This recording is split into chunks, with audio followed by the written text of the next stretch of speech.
Hello dear students, तर स्वागत आहे तुमचं एन्व्हायरमेंटल सायन्सच्या आपल्या या दुसऱ्या लेक्चरमध्ये. आधीच्या पहिल्या लेक्चरमध्ये आपण जैवविविधता म्हणजे काय, परिभाषा म्हणजे काय, जैवविविधतेची परिभाषा, जनुकीय जैवविविधता, इकोसिस्टीम जैवविविधता, परिसंस्था जैवविविधता या टॉपिकबद्दल आपण मागच्या लेक्चरमध्ये चर्चा केली होती. तर आजच्या लेक्चरमध्ये आपण चर्चा करणार आहोत बायोजिओग्राफिकल क्लासिफिकेशन ऑफ इंडिया.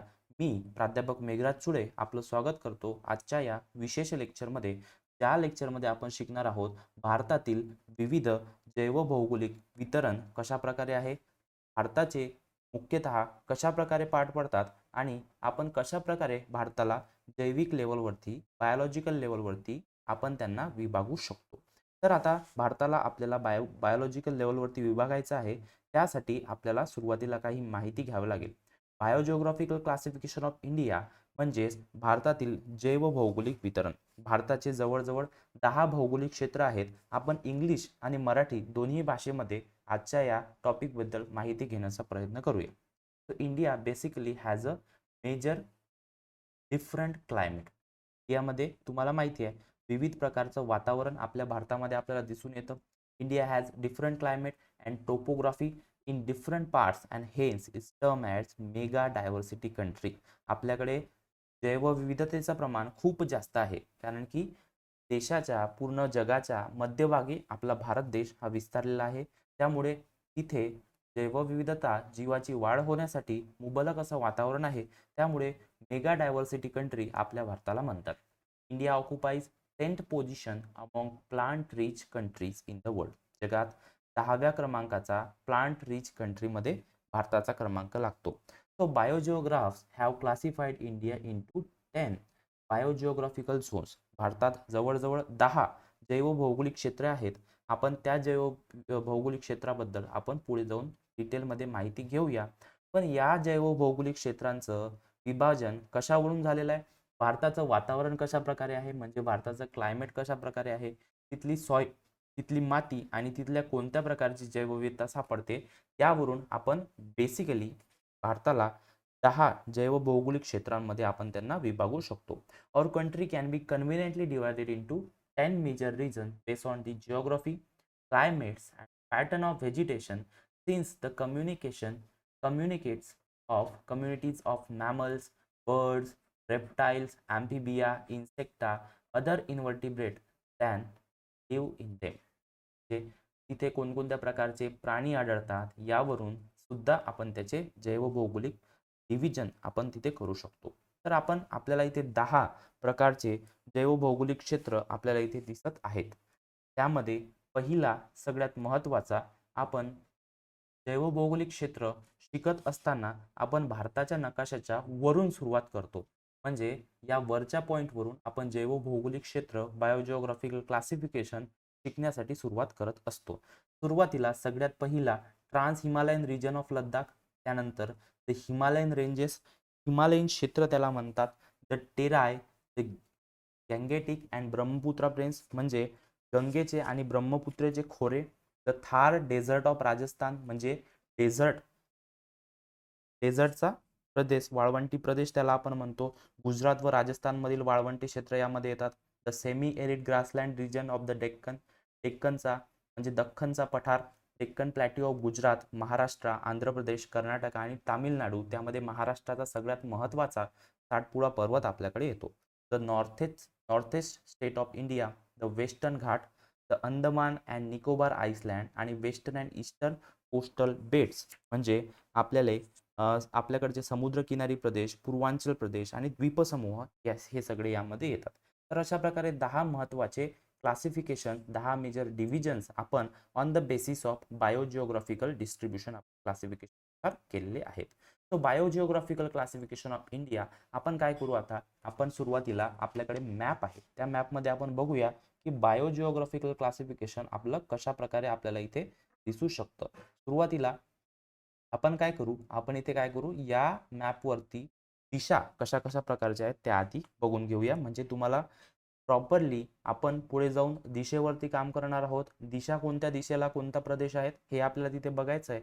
म्हणून आपण या मॅपवरती सुरुवातीला आपल्या कोणत्या कोणत्या दिशा आहेत त्या आपण बघूया. सुरुवातीला आपली वरची दिशा असते त्याला आपण म्हणतो नॉर्थ दिशा, म्हणजेच आपली उत्तर दिशा, महत्वाच्या मुख्य दिशा आपण बघणार आहोत. खालची त्याच्या अपोजिट दिशा असते आपल्याकडे दक्षिण दिशा. दक्षिण दिशा, साऊथ ज्याला आपण म्हणतो. डाव्या हाताला असतं आपली पश्चिम म्हणजेच वेस्ट, WEST. त्यानंतर उजव्या हाताला आपली असतं पूर्व दिशा म्हणजेच आपली ईस्ट दिशा. अशा प्रकारचं आपल्याकडे दिशा आपल्याकडे आहेत. मग याच्या सब दिशा सुद्धा आपल्याकडे आहेत. म्हणजे ज्या आपल्या डायरेक्शन्स आहेत त्या डायरेक्शनच्या सब डायरेक्शन सुद्धा आपल्याला येतात इथे. सब डायरेक्शन्स म्हणजे वायव्य, ईशान्य, आग्नेय आणि नैऋत्य. आता त्या दिशा सुद्धा आपण डिटेलमध्ये इथे बघूया की वायव्य दिशा कुठे असते आपली, उत्तर आणि पश्चिम या दिशांच्या मधली दिशा म्हणजे आपली वायव्य दिशा. ही असेल आपली वायव्य दिशा. यालाच आपण नॉर्थ आणि ईस्ट, नॉर्थ आणि वेस्ट दिशा सुद्धा म्हणू शकतो. आता नॉर्थ आणि वेस्ट का बरं म्हटलंय, कारण की नॉर्थ आणि वेस्ट या दोन दिशांच्या मधात ही दिशा आहे. त्यानंतर ईशान्य दिशा इथे आपली ईशान्य, ईशान्य दिशा आपली येतं. ईशान्य दिशा म्हणजे नॉर्थ ईस्ट आपली दिशा आहे. त्यानंतर आग्नेय दिशा येते. आग्नेय दिशा,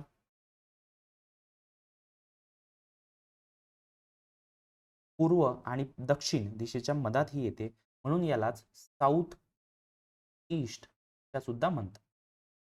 नैऋत्य,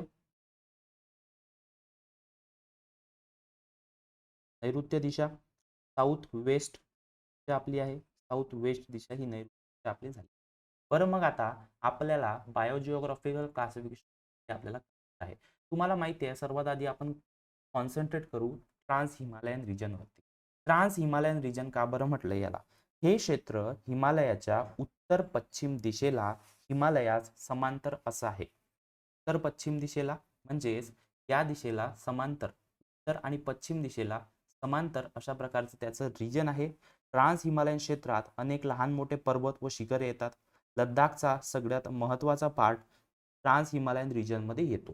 म्हणजे आपली हिमालयीन पर्वतरांगा, त्या पर्वतरांगेच्या समांतर असणाऱ्या ज्या रिजन आहे त्याला आपण ट्रान्स हिमालयन रिजन. त्यानंतर तिसरा रिजन येतो, म्हणजे आपण शिकत असताना नॉर्थ साईड पासून चालू केले आणि खालच्या साईडला असे आपण शिकत जातोय प्रत्येक रिजन आपण. त्यानंतर येतो desert area. Desert area Rajasthan आणि गुजरातचा काही भाग त्यामध्ये येतो, गुजरात व राजस्थान मधला काही वाळवंटी प्रदेश. त्यानंतर सेमी एरिड एरिया येतो आपल्याकडे. सेमी एरिड एरिया अशा प्रकारचा एरिया येतो. वेस्टर्न घाट्स आपल्याकडे येतात. वेस्टर्न घाट्स नंतर वेस्टर्न घाट्स इथे आहे, तुम्हाला कलर्समध्ये दाखवलेलं आहे इथे. त्यानंतर डेक्कन पेनिसुला म्हणजे दख्खनचे पठार इथे येतात आणि गंगेचे खोरे म्हणजे गॅगॅन्टिक प्लेन्स इथे येतात आपल्याकडे. त्यानंतर कोस्टल एरिया म्हणजे आपला समुद्र किनारा. या ठिकाणी तुम्हाला माहिती आहे, या ठिकाणी पूर्ण समुद्र किनारा असतो. कोस्टल नंतर नॉर्थ आणि ईस्ट झोन आपल्याकडे आहे.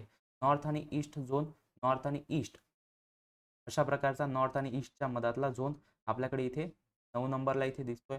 आणि आईसलँड्स, आपल्याला आईसलँड्स म्हणजे छोटे छोटे तुकडे, छोटे छोटे तुकडे जमिनीचे तिथे झालेले असतात आणि त्याला द्वीपसमूह सुद्धा म्हणतो. बंगालच्या उपसागरातील अंदमान व निकोबार बेटे समूहाचा या क्षेत्रात आपल्याला अंतर्भाव होताना दिसतो.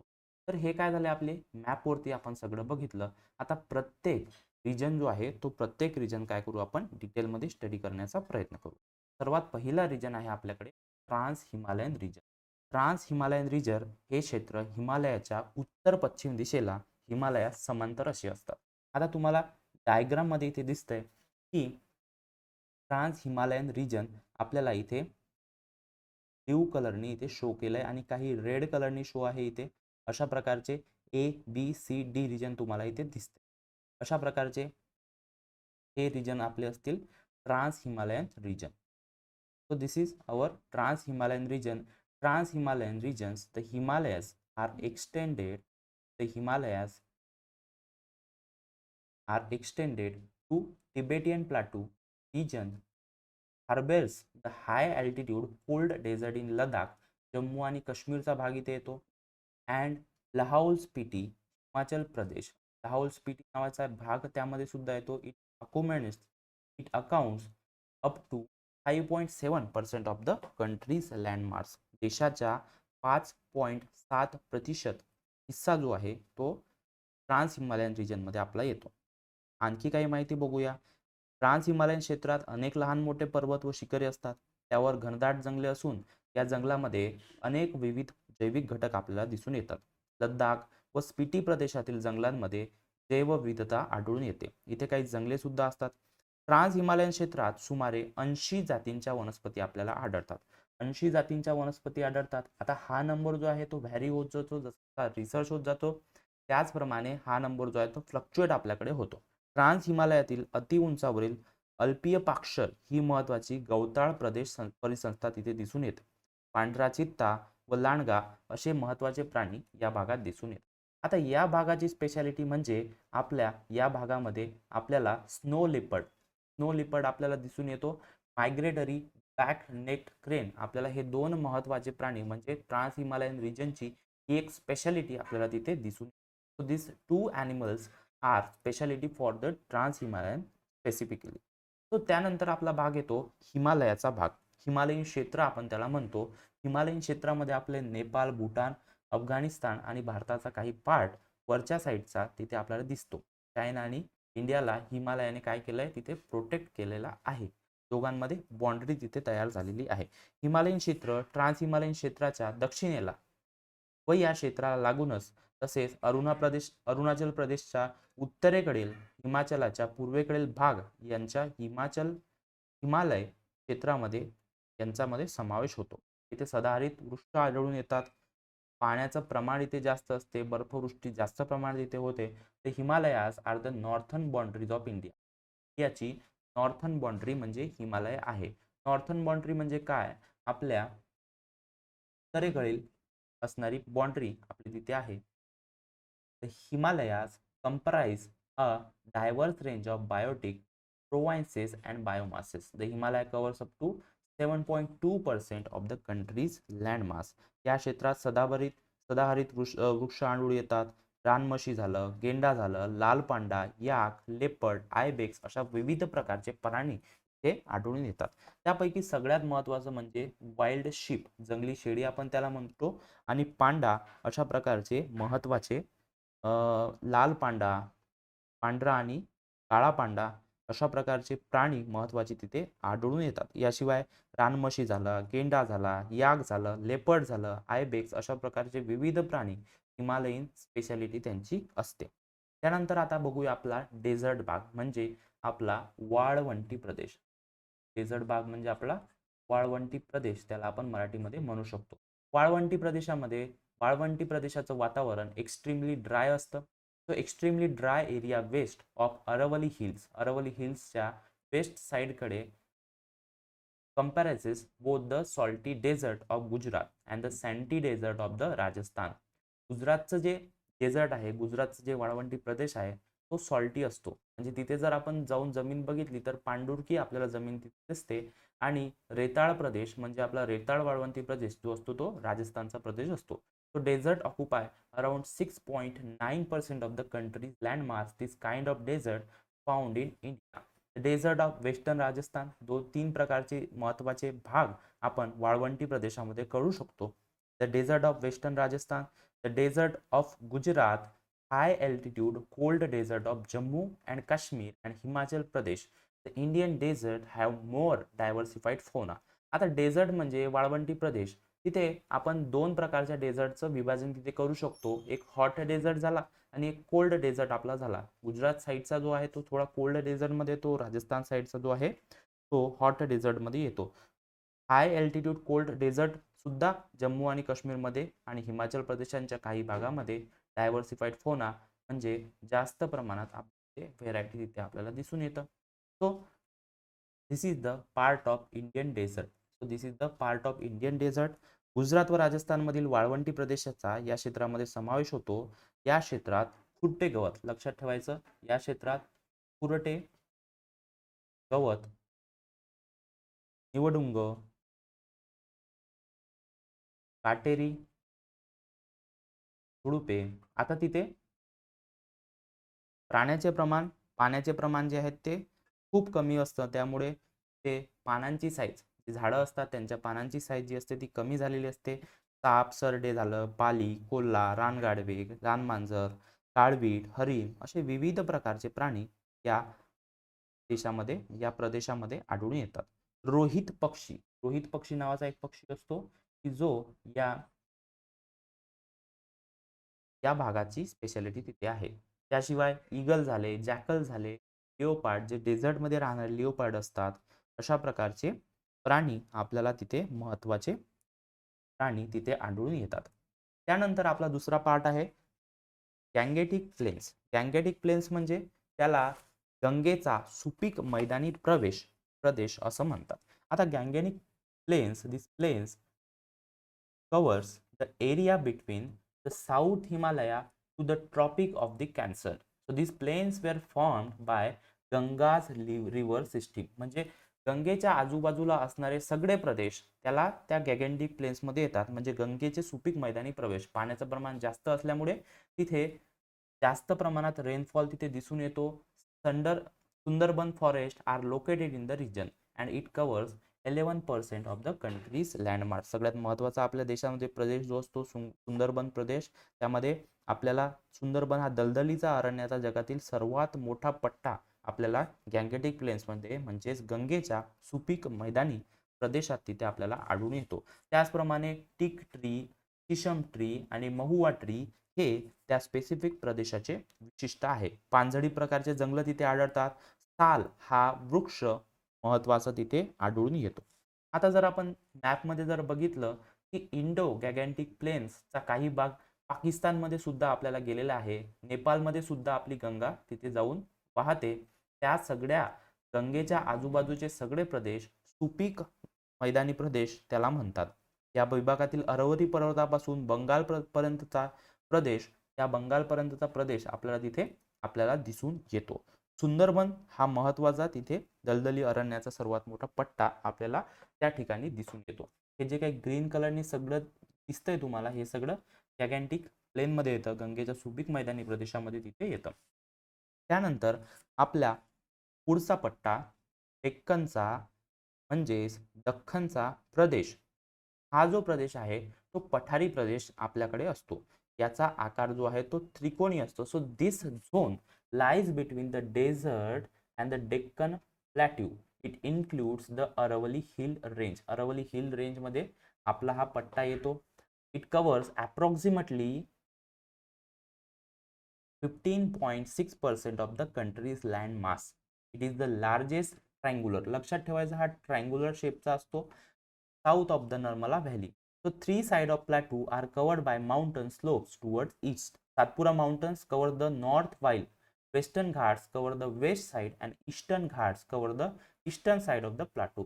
In this, the one of the largest zones covering the southern and south central plateau, mostly deciduous tree. It covers 4.3% of the country's landmass. आपण जर बघितलं तर डेक्कनचा प्रदेश, दख्खनचा पठारी प्रदेश हा आपल्याला अशा प्रकारे दिसतो. महाराष्ट्रातला जो सातपुडा महत्वाचा प्रदेश जो आहे तो आपल्याला डेक्कनच्या पठारी रांगांमध्ये तिथे दिसून येतो. या पठारी प्रदेशांचा आकार त्रिकोणाकृती आहे. या प्रदेशाचा विस्तार उत्तरेकडील सातपुडा पर्वतरांगापासून दक्षिणेकडील कन्याकुमारी पर्यंत तिथे आहे. सातपुडा ते कन्याकुमारी दक्षिणेतला अशा प्रकारे पर्वतरांगा तिथे दिसायला आपल्याला येतात. नॉर्थ ईस्ट इंडिया बद्दल जर आपण बघितलं, नॉर्थ ईस्ट इंडिया जो आहे, नॉर्थ आणि ईस्टच्या मधातला इंडिया, ज्याला आपण नॉर्थ ईस्ट म्हणजे ईशान्येकडील भारत असं सुद्धा आपण त्याला म्हणू शकतो. So this are plains and non Himalayan ranges of the north eastern India and have wide variety of vegetation. वातावरण तिथे असतं त्या तुलनेत. It covers around 5.2% of the country's landmarks. Nagaland झालं, मणिपुरम, मिझोरम, अरुणाचल प्रदेश, आसाम, गुवाहाटी, मेघालय, त्रिपुरा, अशा प्रकारचे सिक्कीम झाला आपला, अशा प्रकारचे विविध प्रदेश त्यामध्ये आपल्याला दिसून. त्यामध्ये सगळ्यात महत्त्वाचे ओरशीड झालं, बांबू झालं, फर्न्स ही त्या स्पेसिफिक नॉर्थ ईस्ट इंडियाची स्पेशालिटी आपल्याला तिथे दिसून येते. आता वेस्टर्न घाट, पश्चिम घाट त्याला म्हणतो आपण, गुजरात राज्यातील भडोचपासून दक्षिणेकडील कन्याकुमारीपर्यंत या प्रदेशाचा उत्तर दक्षिण असा विस्तार आपल्याला झालेला दिसतो. The Western Ghats are the mountain range that runs along the western coast of the India. इंडियाच्या वेस्टर्न कोस्ट पासून जाणाऱ्या त्या घाटाला म्हटलंय आपण Western Ghats. They are the range extending north south from the southern tip of the Gujarat in the north to Kanyakumari in the south. This mountain cover an area about the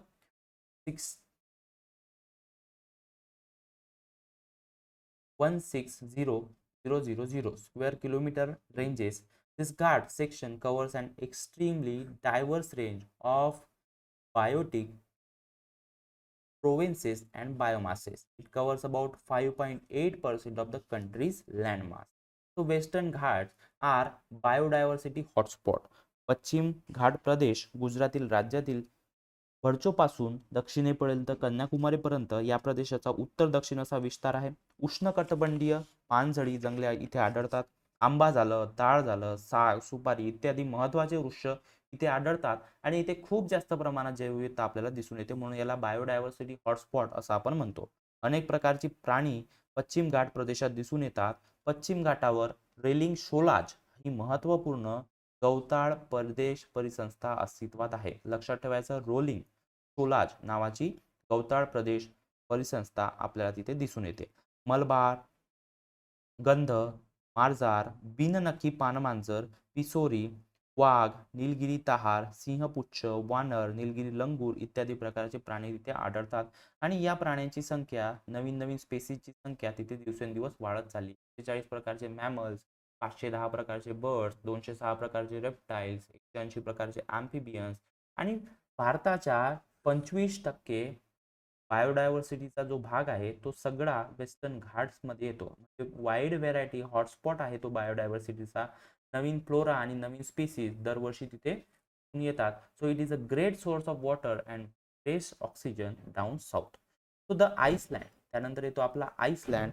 Iceland म्हणजे आपला द्वीपसमूह बंगालच्या उपसागरातील अंदमान व निकोबार बेटे याच्यामध्ये येतात. आपल्याला इथे दिसतंय बे ऑफ बंगाल मधले अंदमान आणि निकोबार, आईसलँड म्हणजे बंगालचे तुकडे पडून हे सगळे तिथे सेपरेट झालेले आहे. सो अंदमान आणि Nicobar island in the Bay of Bengal has almost 300 big and small islands. Among these, only 5 islands are inhabited. Only tribes are found the island Nicobar. Nicobar मध्ये ट्रायबल कम्युनिटी तिथे आपल्याला दिसते. So these islands have highly diverse set of biomass and occupy 0.03% of the country's biomass. बंगालच्या उपसागरातील अंदमान व निकोबार बेटे. अनेक प्रकारच्या सजीवांच्या जाती प्रजाती या बेटांवर आढळतात. वटवाघळांच्या 26 जाती तसेच 242 प्रकारचे विविध रंगी व आकर्षक पक्षी या देशामध्ये या प्रदेशामध्ये आढळतात. हो, विविध प्रकारचे एंडेमिक पक्षी म्हणजे ज्यांची संख्या कमी झालेली आहे. Narcondam hornbill, its habitat restricted to the lone island. म्हणजे हा जो प्राणी आहे नार्कोडॅम हॉर्नबिल हा फक्त आणि फक्त अंदमान आणि निकोबारच्या बेटामध्ये सापडतो. तसंच Nicobar megapode, a bird that builds nest on the ground. त्याप्रमाणे Nicobar fish fish, a small mole like animal, a long tailed Nicobar mosquito, the Andaman day gecko are amongst the 1067 endemic faunal species found on Nicobar island and nowhere else. म्हणजे 1067 अशा species आहे की त्या फक्त अंदमान आणि निकोबारला येतात. त्यानंतर कोस्टल इंडिया, अंदमान आणि निकोबार नंतर कोस्टल इंडिया म्हणजेच आपला समुद्रकिनारी प्रदेश. आपल्याला माहिती आहे की आपला भारत जो आहे तो समुद्राने वेढलेला आहे. अशा प्रकारचा समुद्र प्रदेश आपल्याला दिसून येतो. त्यामध्ये आपला महाराष्ट्राचा काही भाग, गोवा झाला, कर्नाटक, केरला, पॉंडिचेरी, तामिळनाडू, आंध्र प्रदेश, ओडिसा आणि वेस्ट बंगालचा भाग त्यामध्ये दिसतो. Coast India has a large coast line distributed both to the east and west. East west दोन्ही साईडला आपल्याला येतं. The distinct difference between the Lakshadweep island are included in it but the area of the island. Lakshadweep island सुद्धा त्या ठिकाणी कुठेतरी आपल्याला दिसतो पण त्याचा एरिया खूप जास्त छोटा आहे. भारताच्या पूर्व व पश्चिम किनारपट्टीचा प्रदेश आणि लक्षद्वीप बेटाच्या किनारपट्टीच्या प्रदेशाला या कोस्टल इंडियामध्ये यांचा समावेश होतो. विविध प्रकारच्या जलीय वनस्पती आणि जलीय प्राणी, मरीन ॲनिमल्स तिथे आपल्याला दिसून येतात. This is all about the biogeographical classification. आजच्या लेक्चरमध्ये आपण बायोजिओग्राफिकल क्लासिफिकेशन याबद्दल दिसतो. So thank you very much listening carefully. धन्यवाद.